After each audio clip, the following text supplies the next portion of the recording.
name is Konrad Styner. I'm a doctor of medicine. Tonight's story has the title, My Very Good Friend, Albert. Guardian of birth, healer of the sick, comforter of the aged.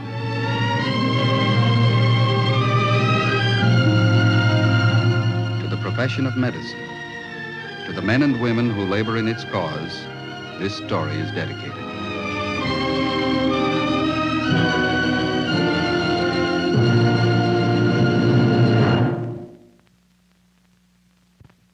Medic, a presentation of the Dow Chemical Company. Producer of chemicals for industry and agriculture, magnesium, the lightweight metal from the sea, and plastics you use every day in your home. Here's a modern miracle of chemistry for your kitchen shelf. Wonderfully usable Saran wrap, the transparent food wrap that provides such a simple answer to an age-old problem. Take leftovers, for instance. There's nothing like Saran wrap to keep them fresh and delicious. For tight, transparent bowl covers, just press it in place and it stays. See? It clings like magic. And of course, it's crystal clear so you can see what's inside. And this rolled beef will dry out and lose all its flavor unless you protect it. Saran wrap does just that in a neat, close-fitting package. Saran wrap is reusable, too. You can wrap and unwrap that tough, pliable film again and again until you've used the last bite of beef. Remember, the next time you're grocery shopping, look for Saran wrap in the yellow and blue box. Tonight's presentation, the field of otology, the science of the human ear. The object in point, a specimen of human bone about the size of a grain of rice. The case in point, Albert Erik Olofsson. 5 years ago, he left his native city of Gothenburg, Sweden, and came to the United States. By occupation, he's a musician. By affliction, he's a shy and lonely bachelor. His greatest hope is to make friends, to join the crowd. But circumstance has placed him in a bewildering dilemma, because his greatest hope is also his greatest fear. Well, this is Albert Olofsson, and this is the strange world which he occupies. Not a strange world by standards of sight, that much is normal, but a world made strange by sound, distant and muted sound, deadened and smothered, as you hear it now, as Albert hears it.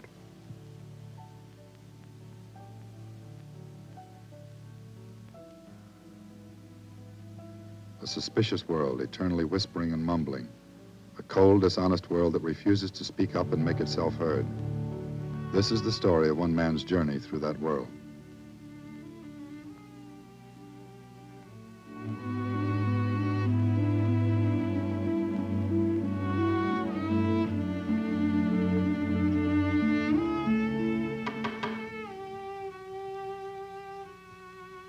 Albert.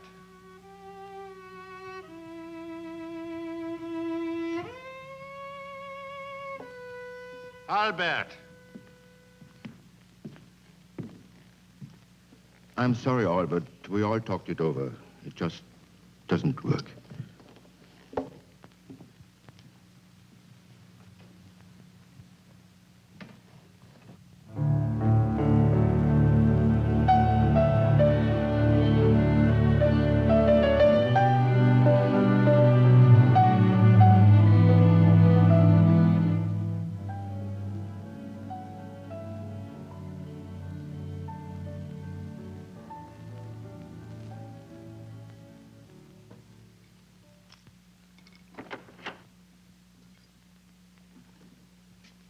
Albert, you're back so soon. You practice only a little bit today? They say you come back soon. You practice just a little bit today. Is no more music. Is no more job. What? They should fire you? Just thinking all the years I'm together with it. Now let's push it aside. Forget it. Put it in corner. Let dust come down over it. Cover it. Forget everything. Best to forget. There is other jobs, other ways to have good time. To play the music is not everything. No. Not everything.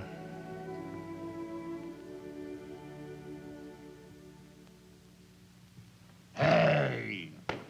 It's good time you need, Albert.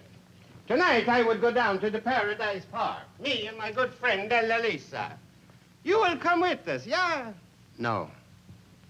But you like the Paradise Park. Always you go there. You say all the loud noise. You like it. So easy to listen. Ella Lisa has a friend to bring for you, Mrs. Stendhal. Very nice, Mrs. Stendhal. No new people. Always they mumble, mumble, mumble. They ask question, they listen wrong, they make stupid answer. Always they laugh, they know. Oh, they do not laugh. It's only in your head. You will come with us. Yeah, you and the Mrs. Stendhal. No. Anyway, needs be we go to gymnasium tonight. Our lessons for the U.S. citizenship. Tonight? Tuesday. Class for U.S. citizenship every Tuesday night. All right. Then we go down to the Paradise Park after the lesson in the U.S. citizenship. It's good.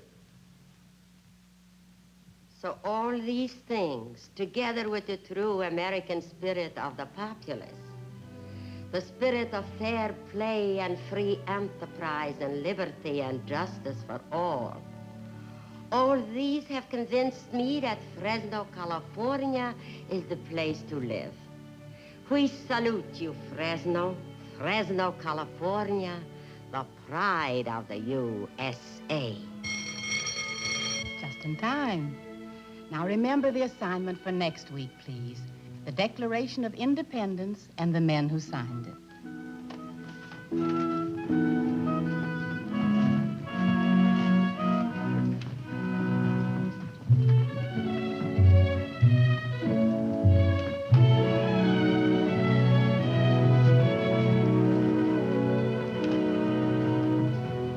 Mr. Olafson, I hope you don't mind. I don't mean to be a busybody, Mr. Olafson, but about your hearing. Don't you think it would be a good idea if you'd go to a doctor and have him examine your ears? They don't know some doctor. Well, suppose I give you the name of the doctor who helped my brother Tom.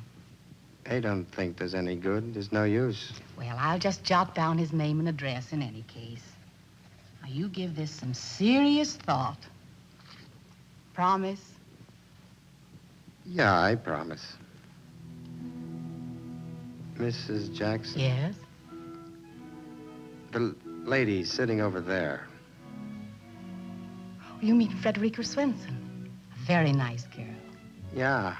Is she Norwegian, you know? Norwegian? No, I'm afraid I don't know. Is she being with husband, you know? You mean is she married? No, she's still single. Why do you ask? Is nothing. Good night, Mrs. Jackson. Good night, Mr. Olafson.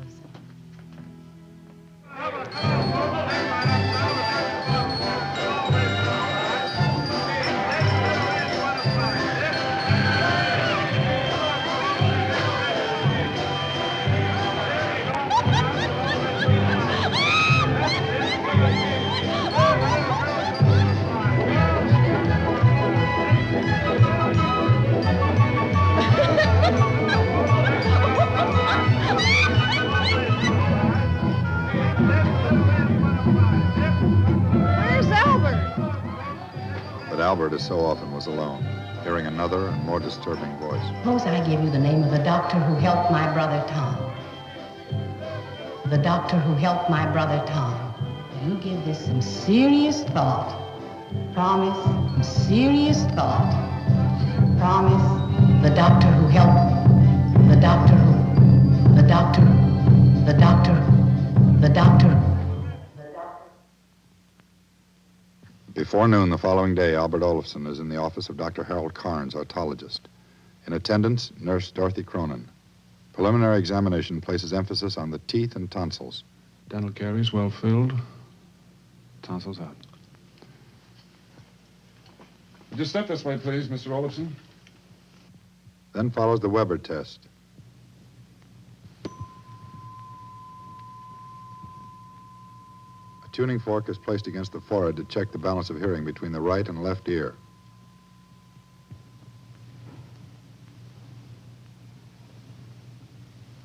Weber test heard in the midline. The next stage is the audiometric tests. First, a set of earphones is adjusted to the patient's ears, and he is asked to listen carefully.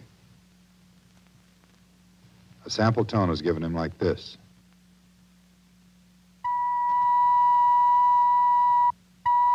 The patient is then asked to raise his right index finger each time he hears the tone.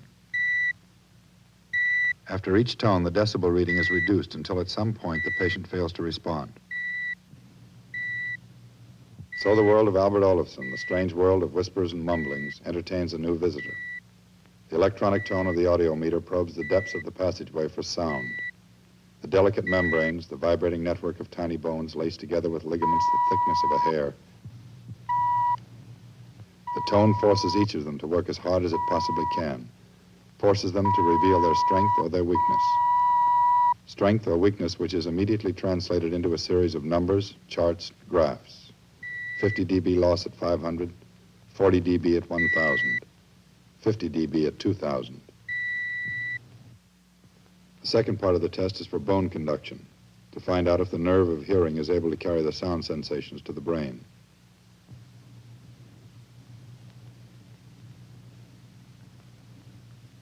Step by step, the electronic tone probes deep into the cavity of hearing, exploring, charting, measuring.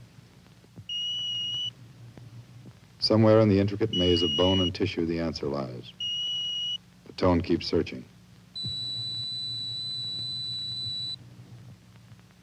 In the case of Albert Olafson, it is clear that he is suffering from otosclerosis, a hardening of the ear. The physician makes a point of explaining this to the patient with the aid of a fairly simple diagram of the human ear. He demonstrates how sound strikes the eardrum, setting up vibrations that are transmitted over the 3 bones of hearing. The third and final bone is called by reason of its shape the stirrup. This is where Albert Olafson's trouble lies. But a closer look is necessary to make the delicacy of the treatment fully apparent to the patient. Actually, this whole section is very small. It's about the size of a grain of rice, a small grain of rice.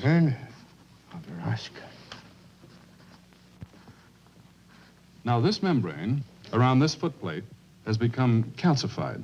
It's become hardened by a bony growth. So it can no longer vibrate and send sound sensations to the hearing nerve. You have something will help, some operation?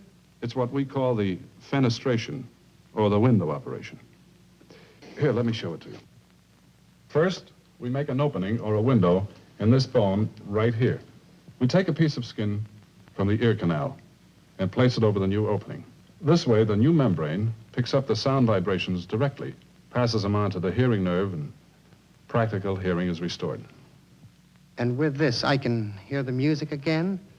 According to the tests we've made, your hearing nerve's in good working order. I'd say there were 3 chances in 4 the operation will give you good, practical, and permanent hearing. 75%.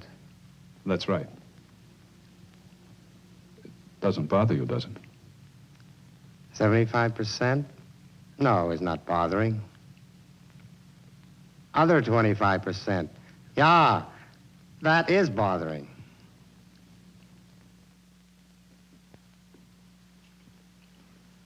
This book from doctor is saying here, operation is a very delicate major surgical procedure.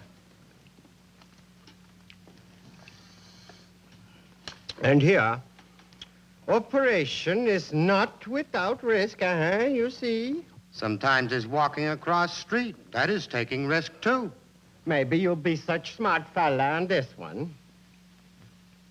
Says, after operation, maybe you hear good. Then 6 months go by, a new opening in the ear bone maybe closes up. You don't hear anymore. And money? Where is money for operation? Hospital? Rich man, Albert Olafson. Where is for to paying bills? Before leaving, he tell doctor little money. He says, you want operation, you should have operation. Something we work out, he says. One way or some other. They don't know.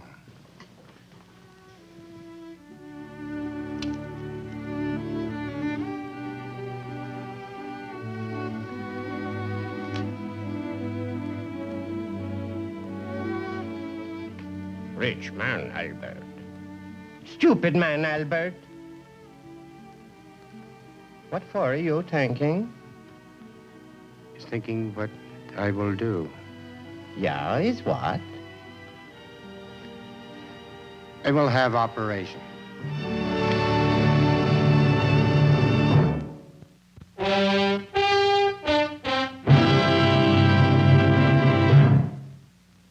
On this tree is a bright new Christmas gift idea for anyone on your list who owns a car.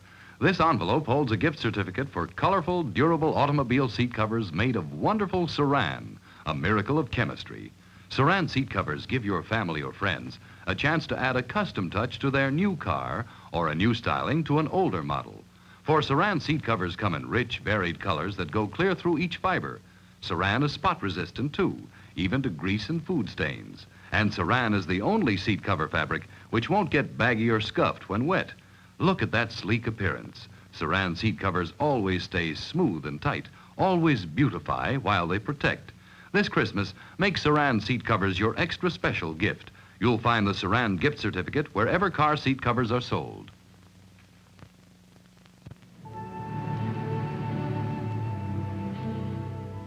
So it begins.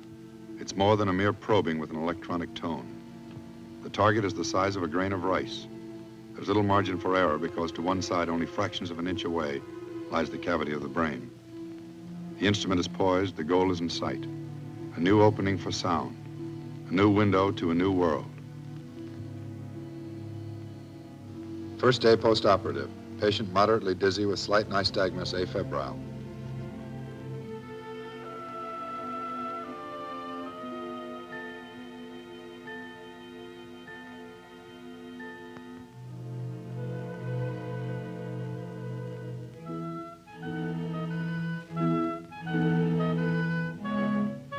Frederica Svensson. Frederica Svensson.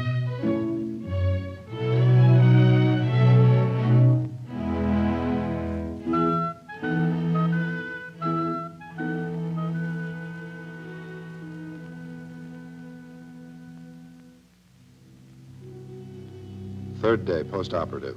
Patient remains afebrile. Eating well. Dizziness decreasing. No nystagmus.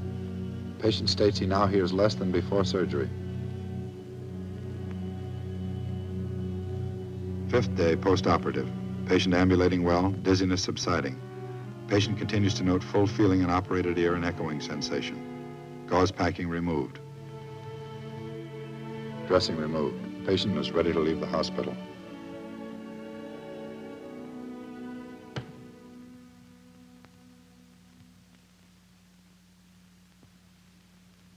His hearing, the comb. The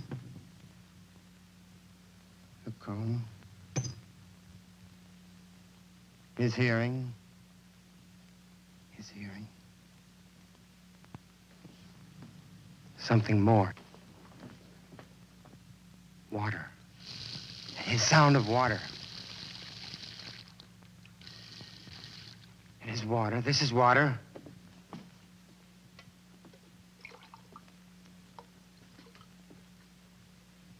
His sound. His hearing.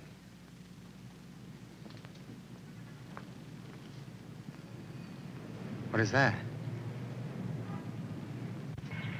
Is the city.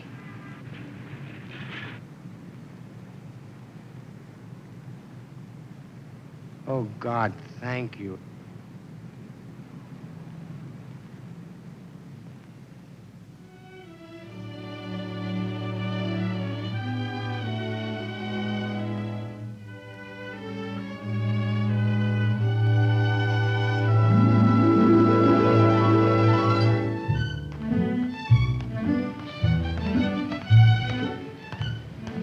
It is a new world for Albert Olofsson. Even a simple walk down a familiar street is filled with the wonder of sound.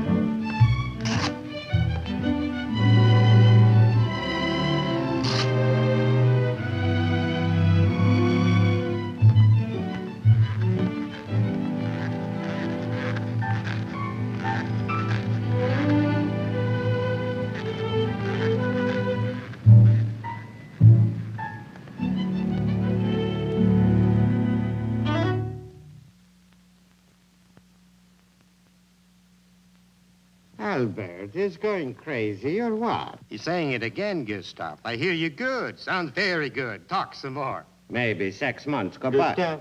He's talking too loud now. Maybe 6 months you're not hearing so good. You don't talk like now. Yeah, might be so. Just 6 months is not so very bad. Better than nothing.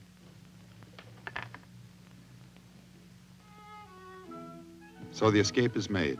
Albert Olofsson is free of the strange world which held him fast behind a barrier of bone no larger than a grain of rice.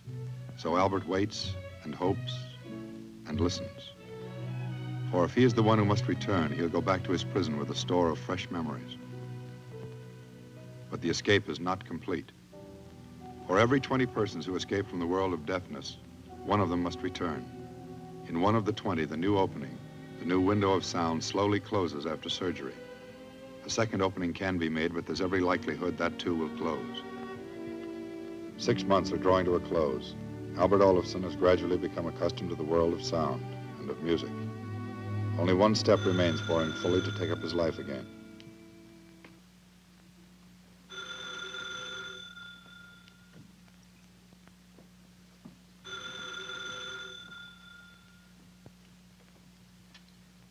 Hello? Yeah. Tomorrow?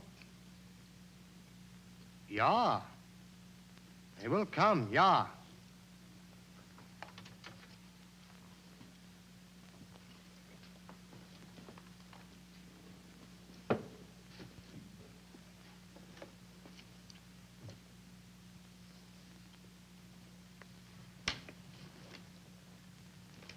His concert maestro down at Symphony Hall. So? Last week is playing for him. See if maybe chance to get my job back. So he's what? Come tomorrow. Rehearsal. Hey, get it back, Gustav. With orchestra. Hey, get my job back.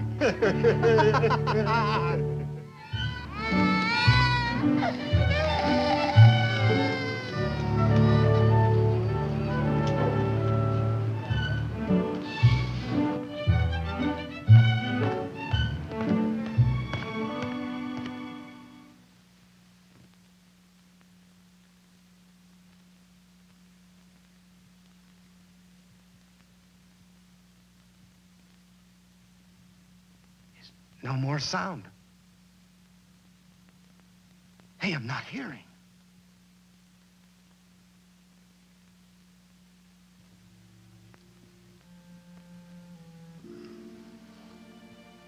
There's your trouble, right there. He's all right. He's hearing again. This plaque, coating of wax, it formed right over the new opening, cut off the hearing. Probably been accumulating in there for the last few days. Is all right? Is nothing to worry about? Nothing to worry about. Oh, I don't have your chart handy. It's been almost 6 months since your operation, hasn't it? Is exactly 6 months, September 9. September 9th. About 3 weeks to go. Well, I guess you'd better be getting along to your appointment. If you have any more difficulties like this, be sure and let me know. It's thanking you very much, Doctor. Everything you do for me. If I could only show you, if I could do something only. There is something you can do for me, Mr. Olofsson. In another 3 weeks, I hope, you'll be leaving deafness behind you. Don't ever forget people who have to remain deaf. Remember how it was for you. Remember how it has to be for them. Tell your friends about it. Tell them what it was like. Tell everybody you know. There's someone who wrote it better than I can say it.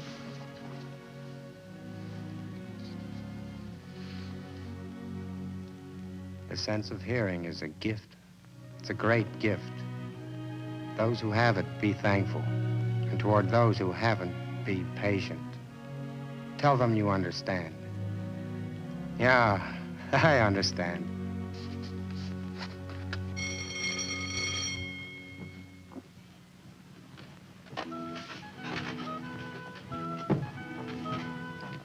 Miss Svensson? Mr. Olafsson. I was wondering, are you Norwegian? Yeah, that is right. Why? Is nothing. Is helping with your books, maybe? Thank you. It's so nice tonight. Maybe you would like to go out someplace. It's nice for you to ask me. Where maybe you'd like to go? Well, there is the Paradise Park. All the lights and everything. We find better place. Paradise Park, very noisy. Too much noise. We go now?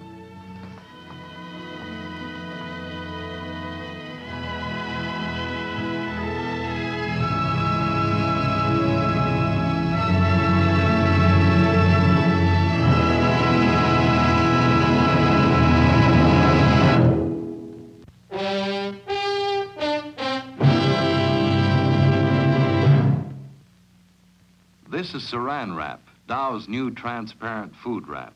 If you've ever used it in your own kitchen, you know how wonderful Saran Wrap is for keeping food fresh. Take this bowl of leftover pudding, for instance. Improperly covered, it's perishable. But protected in Saran Wrap, it'll stay fresh and tasty in your refrigerator for days and days. And notice how this crystal clear plastic clings by itself. No strings or rubber bands to fuss over. And food is so much easier to handle. Protected this way, food lasts longer, goes further, tastes better. It's that simple. And that easy with Saran Wrap, the most practical and economical food protection you can buy.